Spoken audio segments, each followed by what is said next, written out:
art should define, identify, and direct. Define who we are for ourselves. Identify ourselves and identify our values. Identify things that are key to who we are, and then direct us to solution, to higher thinking, to our best humanity.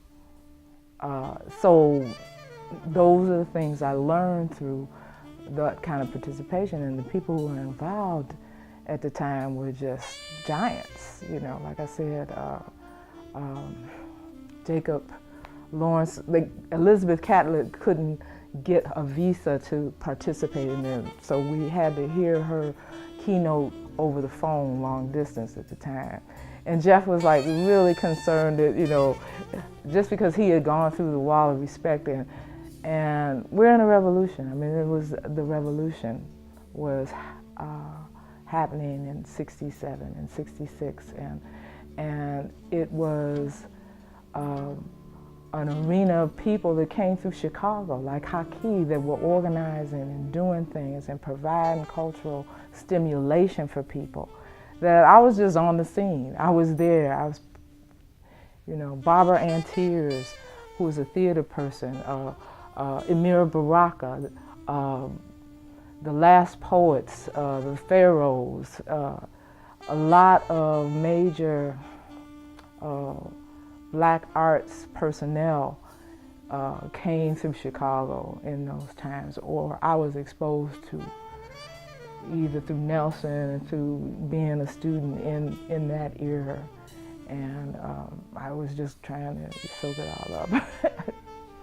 But Go ahead. To the wall of respect, we were schooled on it before we came, because it was going to be a field trip that we were going to do other things at. And Jeff met us there to explain how the project got started. He was working with Obasi.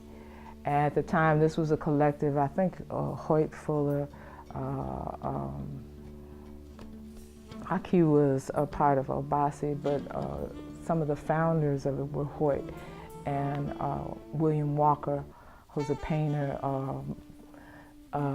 and muralist of phenomenal stature in Chicago.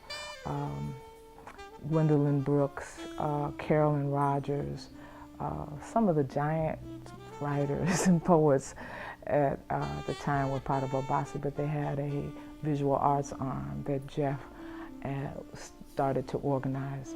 Jay Jarrell, I believe, and Wadsworth were also connected with it, and Barbara Jones as a student got involved. And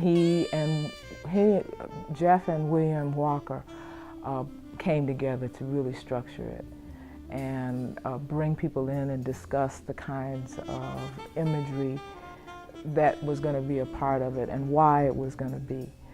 I know Nelson told me to say that this is what he learned from Jeff, that the mural movement was like creating stained glass windows for our community. And I said, well, what do you mean by that? He said, well, yeah, we think about a sacred place, and our people are going to need some places that are sacred. And the whole process of putting up the wall brought that home in terms of creating a sacred space. Jeff would talk about how this building was under fire and the people in the community had kind of donated it to do it. The space, the area in the neighborhood was, you know, a live neighborhood right off of 47th Street. There were a lot of street activities going on, but once they started doing the mural, the space became really important. The community started interacting. What you doing here? Why? What's going on? And they would explain their mission and why they're doing it. We're putting up a wall of respect. We would identify some imagery that we think people want will reflect us and show people who we respect and we are respecting. So we needed input and that kind of thing. So I want to say looking back on how the artists and the space and the people in that community interacted was, I think, part of being in the revolution. You are trying to be out there and change ideas or interact with people to find out what's important to them, why it is. And I know Sinstack and Roy, who were photographers on the project, they were there catching a lot of the interaction. There was interaction with the gangs. I can't tell you which ones were there. It was probably the Blackstone Rangers. And a lot of that energy was happening. But it became, safe for anybody in the community. The gangs made they got to know the people who were working on the mural and put the word out.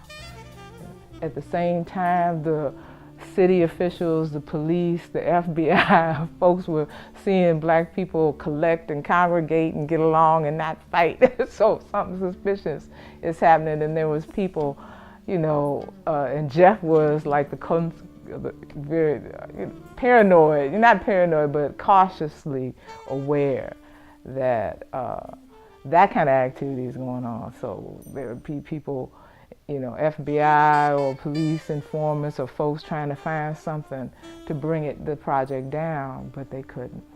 And when our field trip, when the students came there, this was kind of like what we learned about the process, that it was active, it was energized, it was what do you call it? Experiential teaching, for everybody involved, the artists as well as the community. And so the space was, ended up being a place of respect too. The wall of respect, and then popped up other things. And it's just that William Walker and Calvin, the other person that I've been privileged to have worked with and known as Calvin Jones. Nelson too, again. I met Calvin when I came in that weekend for Confaba.